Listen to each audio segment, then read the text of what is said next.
Esto es Del Puerto a las Islas. Acompáñanos en el primero de 13 episodios, donde nos ahondaremos en las historias de aquellos marplatenses que defendieron a la Argentina en la Guerra de las Malvinas. En el capítulo de hoy, Francisco Mario Weigel. Bueno, Francisco, ¿cómo estás? ¿Qué tal, Vicente? ¿Cómo te va? En esta primera parte me gustaría preguntarte sobre tu etapa, tu vida antes de la guerra y me gustaría saber más específicamente, cuando eras chico, ¿conocías de las Malvinas? ¿Sabías de su existencia? Bueno, ante todo, agradecido por esta oportunidad que me dan a mí y a través mío también a todos mis compañeros. Sí, vos sabés que en la escuela primaria nosotros estudiábamos vagamente en geografía lo que eran las islas y que nos correspondían y que habían sido usurpadas. Pero más que nada era por la parte geográfica, no tanto histórica. Así que ha sido una mirada muy, muy por arriba. Y cuando ya eras más joven, digamos tu adolescencia, ¿en algún momento se te cruzó por la cabeza que ibas a ir a una guerra con muy poca experiencia militar o casi nula?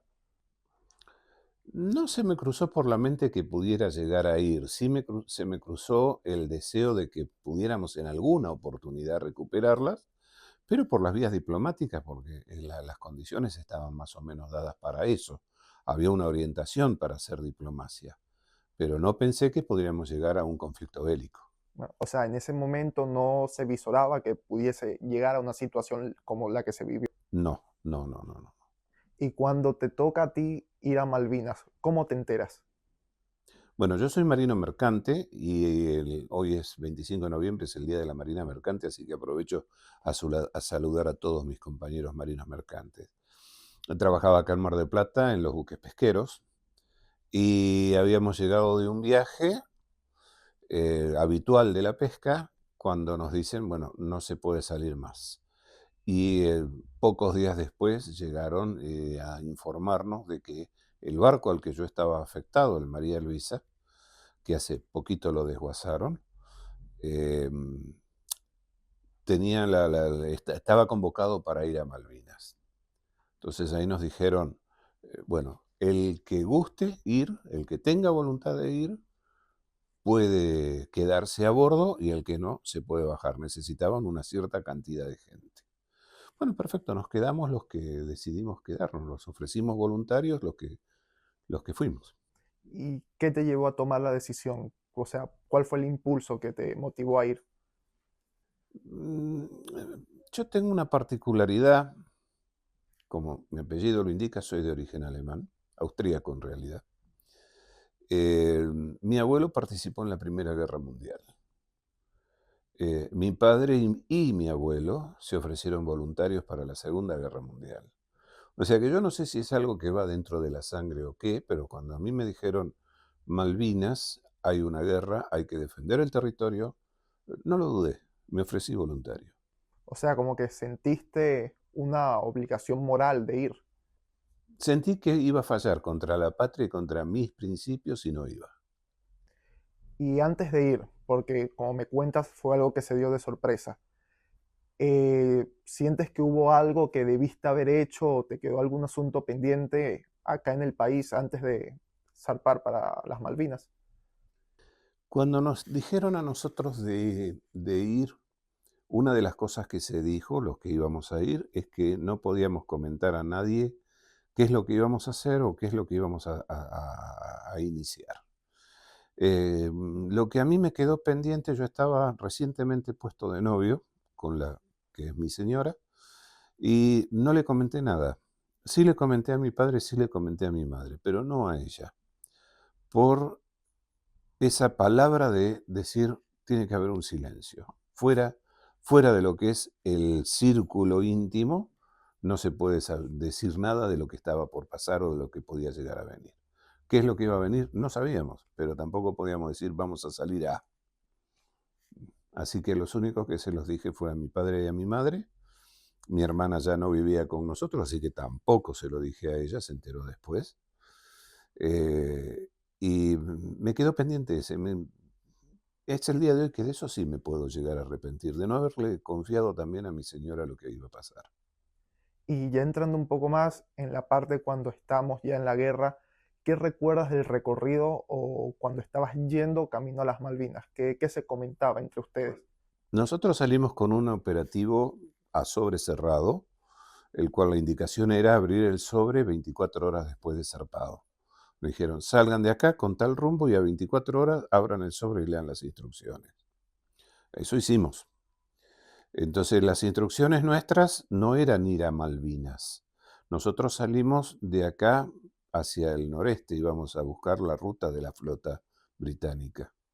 De hecho, fuimos el grupo de tarea al que nosotros pertenecíamos, éramos 3 barcos, el Usurbil, que era un factoría, el Mar Azul y el María Luisa, formábamos el grupo denominado GT, Grupo de Tareas 17.3. Ese grupo de tareas se iba a dirigir al norte del paralelo 38. Una vez en determinado momento tenía que bajar hacia Malvinas buscando la flota. A su vez, teníamos instrucciones de hacer búsqueda y rescate en caso de que hubiera sido necesario. Como por ejemplo, estábamos muy lejos nosotros, pero como por ejemplo pasó con el Belgrano, o si hubiera habido alguna caída de algún avión o demás, ir a tratar de buscar al piloto y demás. Esa era la operativa nuestra. Localización de flota primordial. De hecho, lo cumplimos. Búsqueda y rescate adicional. Y la situación que me está diciendo la primera de flota, ¿cómo fue? Bueno, ¿por qué necesitábamos ubicar la flota? La Argentina en ese momento, si bien ya existían los satélites, el gobierno americano no nos permitía ver a través de los satélites el recorrido que hacía la flota. Entonces estaba vedado. Años después yo vi cartas de la época donde estaba vedado el área donde iba circulando la flota invasora.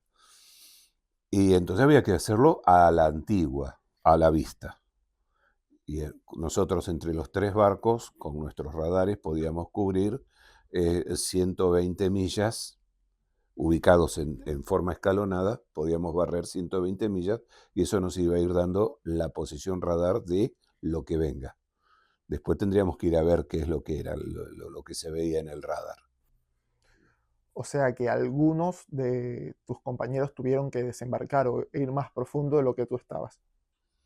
No se desembarca, sino que se mueven dentro de lo que es el mar. O sea, la cuadrícula de una carta náutica se divide en paralelos y longitudes, y entonces uno va para un punto, uno va para el otro y uno va para el otro. Pero después, el cruce de las ondas radar nos hacen barrer determinada cantidad de millas náuticas. ¿Estuviste cerca de algún otro un buque británico o algo por el estilo? Más o menos 300 metros. Cuando localizamos la flota, porque fuimos la primera embarcación que localizó la flota, cuando localizamos la flota se dio una situación de cruce, nos cruzábamos, ellos iban para el sur, nosotros para el norte. Íbamos a cruzar lo que era la proa. Bueno, en esa situación pasamos muy cerca uno de otro y no recuerdo qué tipo de barco era, no era un portaaviones, pues una fragata, una corbeta de ellos. Lo que sí recuerdo es que con sus armas livianas, ametralladoras 12,7 y las Bofors, con eso sí nos apuntaron por las dudas. Después al poco tuvimos los helicópteros sobrevolándonos. Y bueno, es una situación que tiene su riesgo porque en caso de que nos hubieran tirado, como lo hicieron con el Narval, teníamos 3.000 metros de profundidad, ¿viste? No íbamos a tener posibilidad de salvarnos seguramente. ¿Y qué sensación tuviste en ese momento cuando pensaste que podías morir en ese momento? ¿Podía haber un ataque que significara? La primera sensación fue de impotencia. Impotencia porque sabía que me estaban apuntando con un arma, sabía que ellos tenían la posibilidad de hundirme y yo sabía que no tenía con qué responder. Entonces, por supuesto, después lo analizás y decís, pucha, ¿cómo puede ser? Miedo había, porque no vamos a decir que no. El temor a que nos hundan, el temor a vernos abordados por los soldados y que pase cualquier cosa, existía. De hecho, una anécdota curiosa que me vengo a enterar bastante tiempo después fue que el cocinero de mi barco, hoy fallecido, casi me acuchilla con una de las cuchillas de la cocina porque yo estaba hablando solo por la radio, viendo a ver cómo íbamos a pasar con el otro buque, y él, como no entendía mi mal inglés, y el otro, que el cocinero, no entendía nada, no sabía lo que estaba pasando. Así que me entero años después de que casi mi propio compañero me dejaba tendido ahí nomás. Hoy me río, pero en ese momento la verdad que no me acuerdo de la situación. Claro, debió haber sido para él muy tenso. Para él era una... Sí, porque éramos una tripulación chica y estábamos permanentemente de guardia. O sea, yo dormía 6 horas por día y después era permanente la guardia. Y es la tensión de estar cuidando el radar, de estar viendo durante el día. Vos ves, no tenés problema. El problema es de noche. Te tenés que fijar exclusivamente en el radar. Lógicamente que los barcos venían en sigilosa, quiere decir que venían con todas las luces apagadas. Entonces vos de noche ves todo oscuridad y estrellas y nada más. La única visión que tenés es la marca que te deja el radar. De hecho, eran más de 100 buques los que vinieron, los que cruzamos, que venían con toda la flota, entre buques de guerra y buques de apoyo. Usted me hablaba del buque Narval. Sí. ¿Cómo se enteró de su hundimiento? El hundimiento del Narval fue el día 9 de mayo. La verdad que nos enteramos por la radio, porque nosotros estábamos en permanente escucha de radio. No podíamos hablar por la radio, salvo en horarios determinados para pasar la información que habíamos recopilado durante el día. Pero sí podíamos captar. Y la radio que más noticias nos pasaba eran las uruguayas. Eran más fiables que las argentinas para escuchar. Así que fue... El primero que nos enteramos fue el del Lara Belgrano, y ahí sí, ya nosotros se nos había estado acabando el combustible, ya no teníamos casi combustible. O sea, todos los barcos salen con una premisa. Tienen que llegar a puerto con 72 horas de combustible en reserva. Nosotros llegamos a puerto con menos de 24 horas de combustible en reserva. Eso es por si llega a haber algún temporal intermedio y demás, esa es la razón. Llegamos agotando el combustible, muy ajustados, muy ajustados. Y nos enteramos acá en Puerto el tema del Narval porque habíamos entrado un día antes o 2 días antes. O sea, ya cuando estaban otra vez en Argentina fue. Estábamos en tierra. ¿Y cuánto tiempo estuviste entonces en el buque? ¿Cuánto tiempo fue tu servicio? Cerca de 25 días. Nosotros teníamos 25 a 26 días de reserva de combustible y cerca de 25 días estuvimos afuera. En marcha permanente, no es que uno está flotando, quedándose ahí, no. Marcha permanente, lo que implica todos los golpes de mar que se pueda tener, el tiempo, el que fuere. Nosotros llegamos haciendo el barrido hacia el sur, llegamos a poco más al sur de Península Valdés. Y después de ahí pegar la vuelta para Mar del Plata. Y bueno, ya entrando ahora un poco en la posguerra, ¿cómo fue ese momento cuando regresaste y pisaste tierra? La verdad que triste. ¿Y por qué digo triste? Porque nosotros entramos de noche,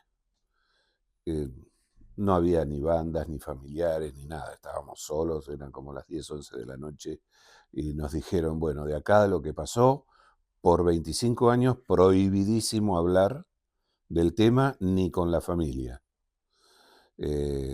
Dice, so pena de que los pongamos presos. ¿Quién les dijo eso? La Armada, pero gente de la Armada, que en ese momento era una cosa razonable. O sea, no hago cargos a la Armada por el tema, sino que era lo propio que había que hacer. Guardar silencio porque todavía se seguía en combate, se seguía la guerra. Entonces no se podía hablar. Y después vino otra parte que fue muy lamentable, que fue cuando la sociedad en sí nos empezó a marcar como los chicos de la guerra, nos quedamos sin trabajo, mucha gente se quedó sin trabajo, particularmente la empresa donde yo estaba trabajando, que me había dicho de que el grupo que había ido a hacer esta misión no se iba a romper. A los 25 o 30 días me dicen, bueno, hasta acá, vos sos sobrante, listo, chau, hasta otra cosa. Y me llevó varios meses de jerga habitual, patear muelle para volver a conseguir trabajo, que no lo conseguía acá en Mar del Plata, lo conseguí en Bahía Blanca. Y todos cuando veían mi libreta de embarco, decir, pero vos estuviste en tal buque, fuiste a Malvinas. Sí, no, está bien, gracias, a otra cosa. Pasé otro. O sea, en vez de ser un símbolo que enorgullezca a los demás argentinos, era un símbolo de discriminación. Sí, total y absoluta. Ahí empezó una desmalvinización impresionante. Sé de otra gente que la pasó peor que yo inclusive. Algunos no, muy pocos fueron los que no la pasaron mal. En comparación a ese momento, ¿cómo sientes que es hoy en día el trato con los excombatientes de las Malvinas? Es variable, es variable. Te encontrás, en ese momento toda la gente te miraba con cierta lástima. Los chicos de la guerra, los loquitos de la guerra. Eso fue cambiando con el tiempo. Hubo un periodo de desmalvinización, pero después fue cambiando. Empezó a cambiar, de hecho, cuando fue la primera ley que protegía un poco a los veteranos de guerra, que fue en el año 1991, la primera ley, donde otorgaba una pensión que la manejaba no me acuerdo, Nacional de Pensiones, la Comisión Nacional de Pensiones. Después pasó en el 96, pasó al ANSES, y ahí se mejoró un poco la situación económica de algunos, no de todos.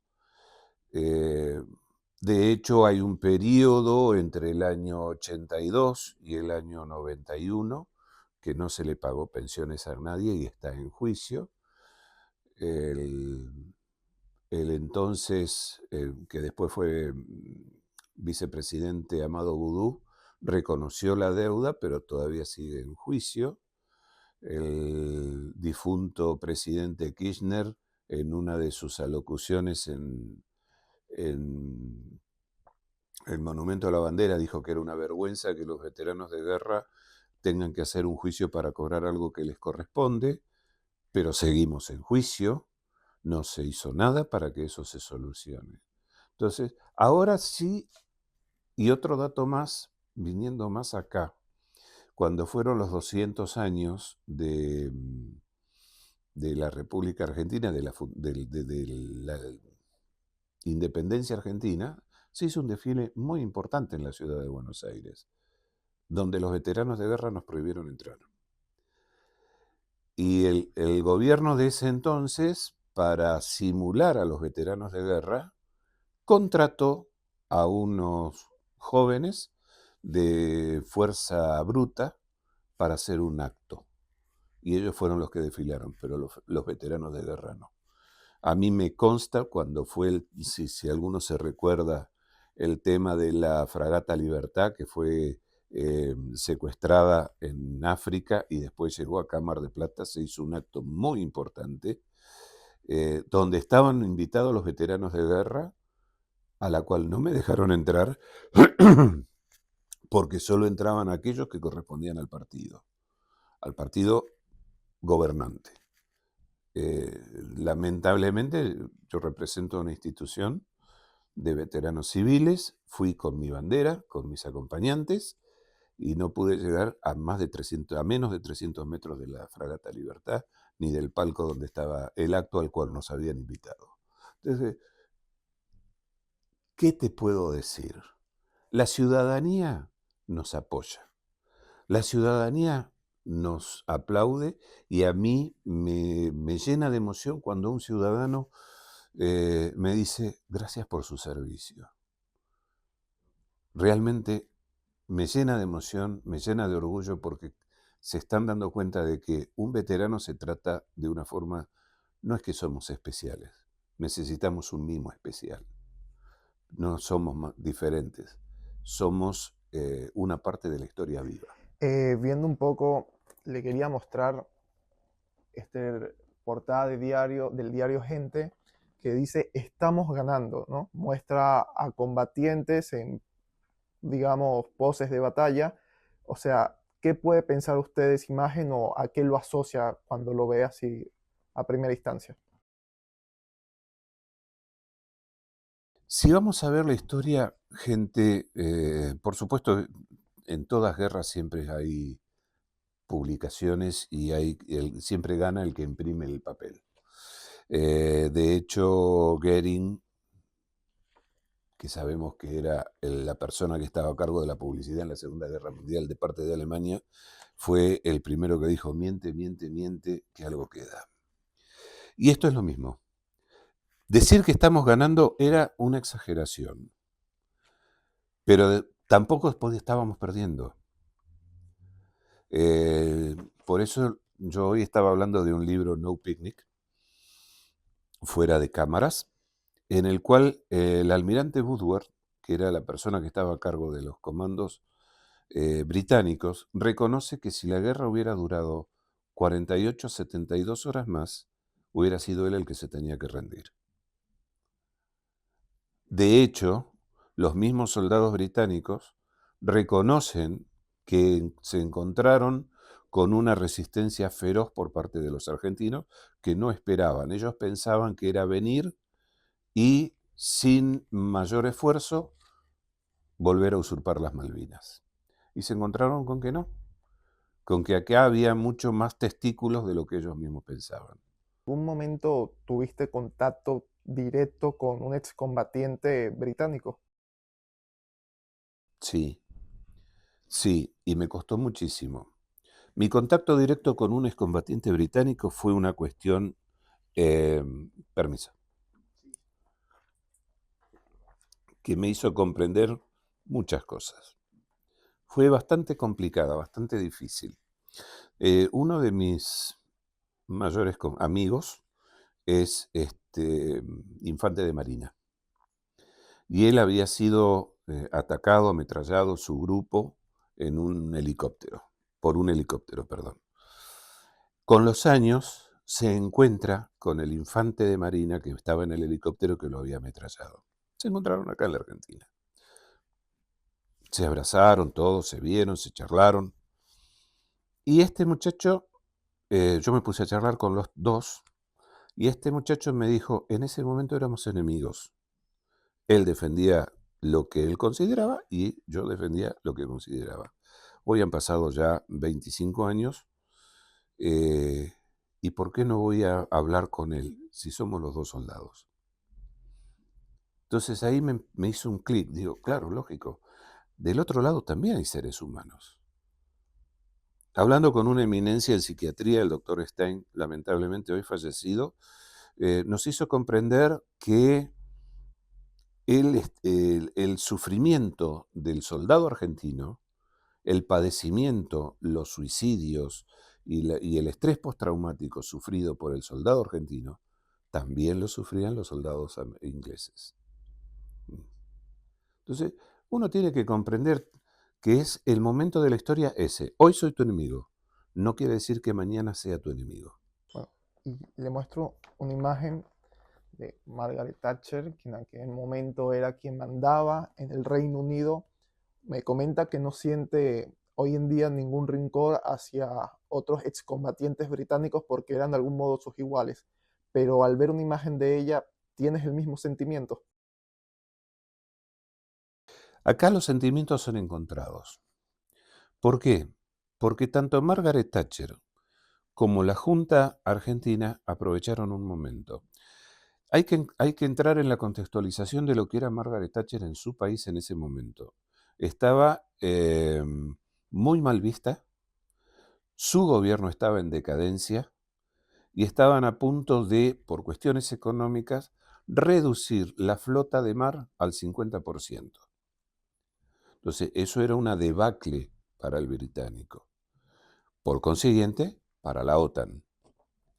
Acá en la Argentina, nosotros habíamos tenido la posibilidad de llegar a un acuerdo con el gobierno británico para que nos entreguen las islas en 100 años. Eso lo hablaron con el general Perón en el año 69-70. Con la muerte de Perón eso quedó en el aire, eso desapareció. O sea, por eso es muy compleja la guerra de Malvinas. No es solamente 1982. Tenemos que retrotraernos a, como mínimo, 1960. Las actuaciones que hubo con el canciller Costamentes en la época del 60, que después volvieron en el 82. Entonces ya había un preacuerdo que después, a la muerte del general Perón, quedó en el aire. Esta mujer supo aprovechar el momento para hacerse firme y recuperar popularidad. ¿Me gusta? No, no me gusta. ¿Le tengo simpatía? No. Pero puedo entender que ha sido lo suficientemente astuta como para, de una pérdida, conseguir una ganancia. Claro, al final ella lo veía como una medida política. Sin lugar a duda. Y viendo la situación en retrospectiva, ¿ha vuelto a las Malvinas o ha pensado en volver en algún momento? Lo he pensado muchas veces, pero no voy a volver a las Malvinas, no voy a ir a las Malvinas. O sea, yo las he visto desde el mar, sí, porque he estado, inclusive en la posguerra, he estado pescando cerca de Malvinas y me han echado muchísimas veces con los helicópteros, con los barcos, con el submarino que se me aparecía al lado, y era un poco mi revancha de decir, bueno, me sacaste, perfecto, pero ahora gastá plata, sácame vos nuevamente, gastá plata, mandame el helicóptero que te va a costar unos cuantos miles de dólares o de libras. ¿Viste? Entonces era una pequeñísima revancha. Pero no voy a ir a Malvinas siempre que haya que poner un pasaporte de por medio. ¿Viste? Malvinas no es un país extranjero. Malvinas es parte de mi país. Y yo no puedo ir a visitar una provincia de mi país poniendo un pasaporte extranjero. Claro. Al menos que esa situación cambiara en el... Cuando cambie la situación, yo creo que puede llegar a cambiar a futuro, pero no sé si lo alcanzaré a ver, pero creo que puede llegar a cambiar. Hace algunos meses usted habló sobre mantener viva la memoria de los veteranos caídos en Malvinas y difundirlo a nivel civil. ¿Cuáles son las actividades que llevan a cabo para cumplir con esto? Bueno, el Centro de Civiles apadrina acá en Mar del Plata a la escuela número 19, el Hipólito Yrigoyen. Bueno, tratamos de hacer charlas cuando nos convocan, tanto de esta escuela como de otras escuelas. Apadrinamos también una escuela en Curuzucuatiá, a la cual tratamos de llevarle en el momento que necesitan algo lo que se puede. Lo que juntamos, lo que entre todos nosotros, a veces pedimos colaboración a la comunidad, otras veces es solamente voluntad nuestra, dando charlas cuando se puede, o como en situaciones de estas, presentaciones de libros, audiovisuales, hay películas, libros que se han editado, por ejemplo el libro Misión Cumplida, que lo editó nuestro centro, donde está el listado de embarcaciones que participaron y qué es lo que hicieron. El libro Rumbo 105, que es la historia de uno de los barcos que llevaba cargas y demás, porque mercantes no solamente hubo pesqueros, hubo muchos. El Isla de los Estados, que fue hundido el 10 de mayo, un día después que el Narval, llevaba entre las islas, en diferentes puntos, llevaba municiones y combustible aeronáutico y minas. Entonces hubo muchos barcos, no solamente el María Luisa, hubo muchos barcos que participaron. Barcos que llevaron el río Sincel, barcos que llevaron equipamiento, personal civil que todos fueron voluntarios de los que estoy nombrando, inclusive de Vialidad Nacional, que estaban a cargo del mantenimiento de pistas, el grupo ROA de avistaje, el grupo Fénix, que se dedicaba a hacer vuelos de reconocimiento y de distracción. O sea, el salir, hay una anécdota, el jet privado de la señora Fortabat fue uno de los que se utilizó, ella lo puso a disposición del Estado, y se utilizó para hacer vuelos fingidos, cosa que los radares enemigos pudieran captarlos y salir, a salir vuelo o a distraer porque un vuelo venía por un lado y el otro iba por el otro. Acá el mayor, digamos, una cosa que duele es el hecho de la actuación de Chile, la vendida que nos hizo Chile con los ingleses.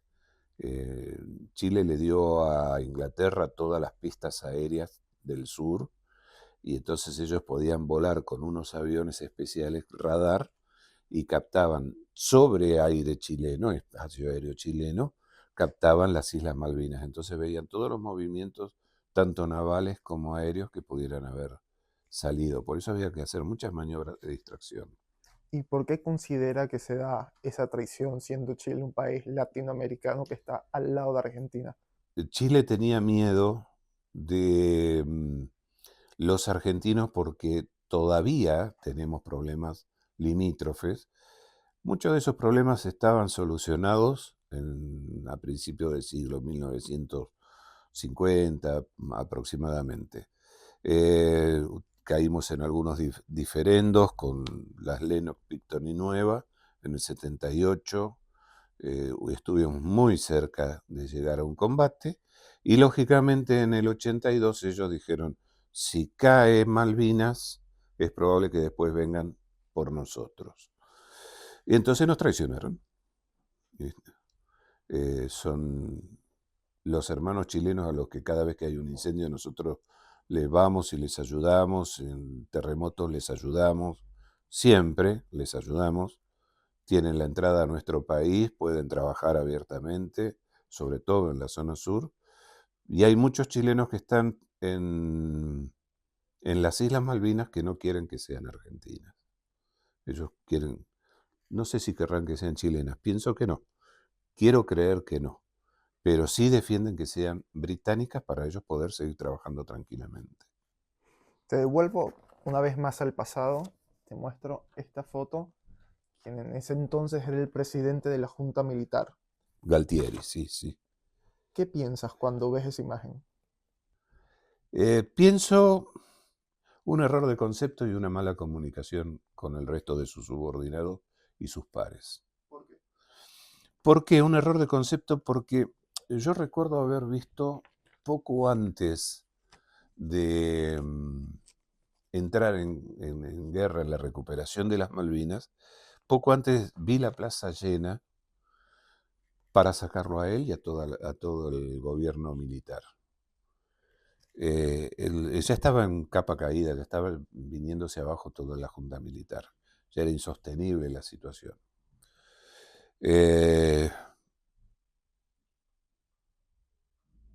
Y él también quiso hacer lo mismo que la Thatcher, quiso aprovechar una situación. Dijo esto, el plan de recuperación de Malvinas no es una cosa que se haya creado en el año 82. Fue un estudio que se hizo ya en los años 60. Lo único que se hizo fue actualizarlo. En la época no era el 2 de abril, sino que iba a ser en junio, era más adelante. Hubo que adelantarlo. La Operación Rosario se lleva a cabo por el apresuramiento que había en las cuestiones diplomáticas. En ese momento había muchos idas y venidas en Naciones Unidas y luego después cuando hicimos la recuperación, que en origen la recuperación de Malvinas iba a ser solamente 7 días, que es lo primero que se crea, es el TOM, Teatro de Operaciones Malvinas. Iba a ser llegar, la orden que había era no causar víctimas entre los isleños y los soldados británicos, no causar víctimas. De hecho, la única víctima que hubo fue el capitán Giachino, la primera y única víctima de ese momento.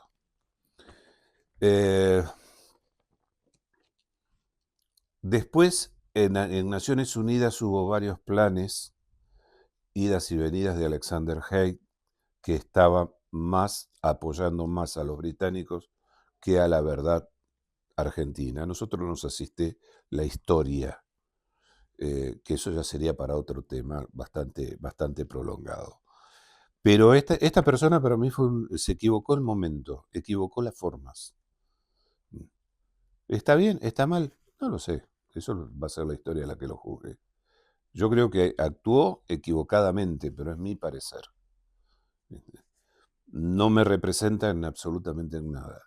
Y como te decía, así como vi la plaza llena de gente para derrocarlos, para sacarlos, o para indicarles de que el pueblo estaba descontento, el día que él dijo que habíamos recuperado las Malvinas, vi la plaza llena de gente también a reventar con banderas argentinas apoyando la situación. Yo creo que eso lo emborrachó de poder. Y ahí fue su gran error. Te noto que hablas con mucha paz de todo lo vivido en aquel entonces. ¿Te costó llegar a ese punto? ¿Desde un primer momento pudiste hablar con tanta naturalidad? No, pude hablarlo recién después de más de 25 años, que fue cuando dije, bueno, ya es hora de empezar a sacar. Nos empezamos a juntar con otros veteranos, conversar situaciones. Cada uno vivió una cuestión diferente, cada uno sufrió de una forma diferente. Yo no puedo decir que sufrí lo que sufrieron los que combatieron en Goose Green o en Montelondon, en Dos Hermanas. No, estaría mintiendo si dijera que siento lo mismo. Lo sé por lo que me han comentado, lo sé porque hacemos una catarsis y las únicas personas que pueden llegar a entender a un veterano el estrés que tiene, y esto lo aprendí del doctor Stein, es aquel que lo vivió, aquel que pasó por lo mismo. Yo recuerdo cuando era muy chico, eh, la curiosidad de todo infante, le decía a mi abuelo, y abuelo, vos que estuviste en la guerra, ¿cómo la pasaste? ¿Qué hiciste? Y mi abuelo se quedaba callado, pero era mi abuela la que contestaba. Y me decía, no, de eso no se habla. Después con los años sí, uno va sacando heridas de guerra, situaciones de él, ¿no? Y acá pasa más o menos lo mismo. La guerra es buena o es mala de acuerdo a como uno la vea. Y muchas veces es más mala que buena. ¿Por qué? Porque hay quien dice, la primera víctima en toda guerra es la verdad. Y eso es real, porque nosotros hayamos sido la cantidad de soldados que hemos sido, o de participantes de la guerra que hemos sido, cada uno tiene una historia. Y todos la vivimos y la sufrimos en forma diferente. Bien. Entonces, mi historia comparada con la de otro compañero que estuvo en el otro barco es diferente. Lo toma diferente, lo vive diferente, lo sufre diferente. Y ahí te voy a llevar a otro punto que también es interesante para tener en cuenta. Porque siempre se habla del veterano de guerra, ya sea hombre o mujer, indistinto, porque hay mujeres también que participaron. Pero hay algo que no se nombra o se nombra muy pocas veces, y es la familia. ¿Por qué? Porque aquellos soldados cuyos padres sí sabían que se habían ido a la guerra, también lo sufrían, y de una forma muy especial. Eh, También mis padres, también mi novia, me enteró después. Entonces, ¿el reconocimiento tiene que ser para el actuante? Sí, perfecto. Pero el actuante no estuvo solo. Y en la posguerra, la parte más importante es la familia, es el apoyo, es la contención. Que repito, contención que hoy la sociedad nos está dando. No tanto así los diferentes gobiernos. Y me refiero en concreto a lo que te decía, desde el 82, la primera ley en el 91, la segunda ley en el 96. Hoy día, recién en el año 2023, creo que fue el desfile, sí, 23, 24. En el 2024 estuvo un desfile donde nos convocaron a todos los veteranos de guerra, muchos fueron, yo por mi condición de exceso de peso no iba a poder caminar los 4 kilómetros, así que no fui, pero lo vi en grabaciones y me emocioné. Y recién ahora pudimos desfilar como corresponde, al frente del desfile, porque somos, repito, somos parte de la historia. Y siempre estamos desfilando al fondo, el cierre. ¿Y somos el cierre de una historia o somos el principio? ¿Somos la llave que ayudó a la democracia? ¿A llegar nuevamente a la democracia? ¿O no? ¿Qué es lo que somos? ¿Dónde nos ubicará la historia? No lo sé, pero estamos en ella. Si tuvieses que hablar con el joven Francisco que se estaba embarcando hacia una guerra, ¿qué le dirías? Lo mismo que le diría ahora, estás por el buen camino. Si tenés que ir, anda. Y si tenés que ir, da lo mejor. Y si no te toca volver, habrás hecho lo mejor por tu país. Y bueno, ya esta última pregunta para cerrar, ¿qué lugar ocupa Malvinas en tu vida? Es muy importante. Me gusta estudiarla, he leído mucho sobre el origen, sobre la actualidad, sobre los derechos, leo mucho sobre el tema Malvinas, es importante. Trato de volcarlo a las nuevas generaciones. No es que sea exclusivamente mi vida, no. Mi vida es la familia, mi vida es poder ayudar a los compañeros, pero esto, difundir, cortar con la desmalvinización, difundir. Volver a decir, bueno, Malvinas es nuestra, sí, ¿quiero una guerra? No, no quiero una guerra. Quiero ganarte con la palabra, quiero ganarte con la razón, quiero que reconozcas que estuviste equivocado, gobierno británico. Bueno, le pido a todos un aplauso para Francisco, por favor. Gracias. Esto fue Del Puerto a las Islas, una producción de Marea Podcast y la agencia Storni.